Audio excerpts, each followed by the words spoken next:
Praise lord. ప్రభు అయిన యేసునామములో అందరి కొందరంలో ఇది దేవుని వాక్యంలో నుంచి కొరింథీయులకు రాసిన 2వ పత్రిక 11వ అధ్యాయం 28వ వచనం. ఇవియు గాక సంఘములన్నిటి గురించి చింతయు కలదు. ఈ వారము దినదినమును నాకు కలుగుచున్నది.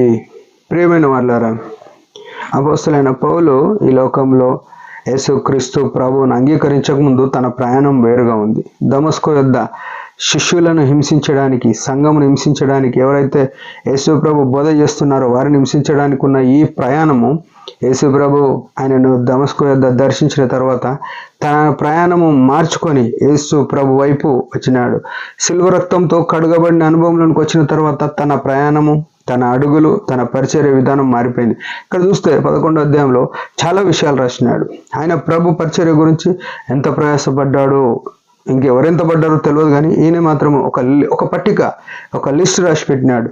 దిగంబరత్వంతో, చలితో, పిడిగుద్దులతో, ఓడపాలిగి, ఆగాలి దప్పులతో దూషింపబడి, ఇట్లా ఎన్నో రకాలుగా చెప్పినాడు.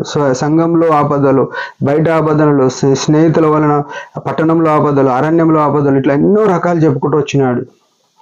ప్రియమైన వాళ్ళారా, ఒక క్రైస్తవ జీవితంలో మనం ఇవన్నీ అనుభవించవలసిన వారమై ఉన్నాం. ఇవన్నీ ఎందుకంటే ఆ పరలోకంలోనికి వెళ్ళినప్పుడు వీటన్నిటి కొరకు దేవుడు బహుమానాలు, ప్రతిఫలం ఇస్తాడు. ఎందుకంటే ఒక గిన్నెడు చల్లనీళ్ళు ఇస్తే ప్రతిఫలం పోడగొట్టుకోవు అని చెప్పినప్పుడు ఇన్ని దెబ్బలు తిన్న పౌలుకు ఎంత మంచి బహుమానం ఉంటుంది. అందుకే 2 తిమోతి 4వ అధ్యాయం 7వ వచనంలో మంచి పోరాటం పోరాడినా అని రాసినాడు. పరుగు కడముట్టించిన అని రాసినాడు. నా జీవితంలో మన పరుగు, మన ప్రయాణం కడముట్టించడానికి మనమేమైనా ప్రయాసపడుతున్నామా? ఇక్కడ చూస్తే ఆశ్చర్యకరమైన ఇవియుగాక, ఇవన్నీ కష్టాలు ఉన్నాయి నాకు, ఇవిగాక సంఘముల గురించి, సంఘములన్నింటి గురించి చింత నాకు కలదు. ఈ వారము దినదినము నాకు కలుగుచున్నది అంటున్నాడు. ప్రియమైన సహోదరులారా, ఈనాడు సంఘముల గురించి పట్టింపు మనకుందా అని ఆలోచన చేస్తే పట్టింపు ఉన్నది. అందులో పట్టింపులో సగము ఇబ్బందిగానే ఉంది. ఎట్లా అంటే, మనం సంఘం గురించి ఎందుకు పట్టించుకుంటున్నాం అంటే పేరు కొరకు పట్టించుకుంటే అది పాపమే, ఇంకా వేరేది లేదు. పాపం అంటే ఏంటంటే మొట్టమొదట గర్వము చూపిస్తుంది. పేరు కొరకు ప్రయాసపడుతుంటే అది గర్వం చూపిస్తుంటే, గర్వం ఎక్కడి నుంచి వస్తుంది అంటే సాతానుది. సాతాన్ అనేటవాడు లూకాసు వార్త 14వ అధ్యాయంలో యేసు ప్రభుతో కూడా సమానుని అనుకున్నందుకు త్రోయబడుతూ వచ్చినాడు. గర్వం మొట్టమొదటి పాపం. మనం పేరు కొరకు ఎప్పుడు ప్రయాసపడొద్దు. సంఘముల గురించి పట్టింపు ఎందుకు ఉండాలంటే, నశించిపోతున్న వారిని, దేవుని సంఘంలో ఎవరైతే వెనుకబడిపోతున్నారో, ఎవరైతే ఆత్మీయంగా దిగజారే పతనావస్థలో ఉన్నారో వారి పట్ల, రక్షింపబడిన వారి పట్ల మనం ఎట్లుండాలంటే వారిని సమకూర్చడానికి, వారిని పురుకొల్పడానికి, వారిని భద్రపరచడానికి, వారిని ఆత్మీయంగా దినదినం కట్టడానికి మనం ప్రయాసపడాలి తప్ప మనం ఇంకో పని కోసం సిద్ధపడొద్దు. ఈనాడు చాలా మంది కూడా ఎట్లా చేస్తారంటే, పోయేటోడు ఓని వచ్చేటోడు రాని, మన బోధలు మనయే. స్టేజ్ మీదకి వెళ్ళి బోధలు ఏం చేస్తున్నారంటే, నేను ఇట్లా చేసిన, నేను బోధ చేసి ఇంతమంది వచ్చిర్రు అని చెప్తుర్రు, లేకుంటే మనసులో ఎట్లా చేస్తుర్రు ఆ మనసుల గురించి చెప్తుర్రు. కానీ ఆ స్టేజ్, ఆ పుల్పిట్ అనేది ఎందుకుందంటే యేసు ప్రభు మహిమ కొరకు ఉందనే విషయం మనం మర్చిపోదు. ఒక్కవేళ ఆ స్టేజ్ మీదకి వెళ్ళి ఒక 5 నిమిషాలు వేస్ట్ చేసినామంటే 5 నిమిషాలు నీకే కాదు, కూర్చున్న ప్రతి మనిషికి 5 నిమిషాలు లెక్క దేవుడు లెక్కేస్తాడు. గుర్తుపెట్టుకో ప్రియ సహోదరుడ సహోదరి, మనం వాడికి వెళ్ళామంటే కేవలం యేసు ప్రభు మహిమ కొరకు తప్ప ఇంకో మన మహిమ కొరకు ఏం మాట్లాడొద్దు. చాలా మంది ఏంటంటే డబ్బులు కొట్టుకుంటారు.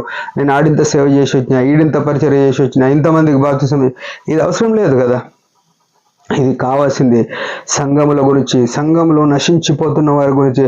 ఎంతోమంది ప్రజలు వస్తారు, ఎన్నో భారాలతో వస్తారు మందిరానికి. ఎవరెన్ని కష్టాలతో వస్తారో దేవునికి తెలుసు. ఆ వచ్చిన వారికి ఎట్లా అంటే యేసు ప్రభు ప్రేమను, యేసు ప్రభు యొక్క ఔన్నత్యాన్ని, యేసు ప్రభు యొక్క ఘనమైన ఆశ్చర్య కార్యాలను బయలుపరచడానికి ఆ స్థానంలో మనం ఉండి బోధించాలి తప్ప మనం ఎంత టాలెంటో చూపించుకోవడానికి, లేకుంటే మనం ఎంత పరిశుద్ధులమో చూపించుకోవడానికి, మనం ఎంత గొప్పలమో చూపించుకోవడానికి అస్సలు ఆ స్థానంలో వాడుకోవద్దు. పాపమే అది, గుర్తుపెట్టుకోవాలి ప్రియమైన వాళ్ళారా.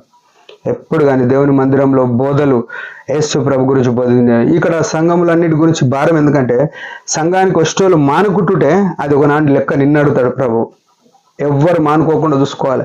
ఎవరు అనారోగ్యంతో ఉంటే వారి దగ్గరికి వెళ్ళి ప్రార్థన చేయి, ఎవరు హాస్పిటల్ ఉంటే వారి దగ్గరికి వెళ్ళి ప్రార్థన చేయి, ఎవరు అప్పుల్లో ఉంటే కొంచెం పోయి వాళ్ళకి డబ్బులు ఇయ్యి, ఎవరైతే ఆకలి దప్పులు వారికి కొంచెం అన్నం పెట్టు, ఎవరైతే వస్త్రహీనంగా వారికి కొన్ని బట్టలు ఇప్పి. నువ్వేనా 10 జతలు కొనేది, ఒక జత వేరేలోకి ఇప్పి గరీబులకు. నువ్వేనా 3 పూటలు తినేది, ఒక పూట వేరేలోకి పెట్టు.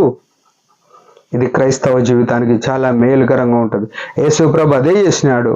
యేసుప్రభు శిష్యులు చాలా మంది, ఇప్పుడు అమెరికా ఫారినర్స్ అందరూ ఎక్కువ శాతం ఈ దేశానికి ఎందుకు ఇప్పటికీ కొన్ని ఫండ్స్ పంపిస్తున్నారు అంటే పేదోళ్లకు సాయం చేయాలని. వాళ్ళు పిచ్చోళ్ళవి కాదు, పరలోకంలో ధనం కూర్చుకోవడానికి ఇహలోక ధనంను వారు వదిలేసుకుంటున్నారు. మనము ఈలోక ధనం సంపాదించుకోవడానికి పరలోక ధనం వదిలేసుకుంటున్నాం. అందుకే సంఘముల గురించి భారం లేకుండా పోయింది. మన జీవితాలు మనం పరీక్షించుకొని ఆయన మహిమ కొరకు ఆయన చిత్తంలో జీవిద్దాం. దేవుడి మాట దీవించును గాక. చిన్న ప్రార్థన. పరమ తండ్రి, యేసు ప్రభు నామములో వందనాలు. మేము కూడా నిజంగా అపోస్తలులైన పౌలు వలె ఉండుటకు స్థిరపరచండి. సంఘముల గురించి పట్టింపు కలిగి ఉండటం కృపణీయమని యేసు ప్రభు నామములో ప్రార్థిస్తున్నాం తండ్రి. ఆమెన్. మీరందరి పరిచయం గురించి భారంగా ప్రార్థన చేయండి. Praise the lord.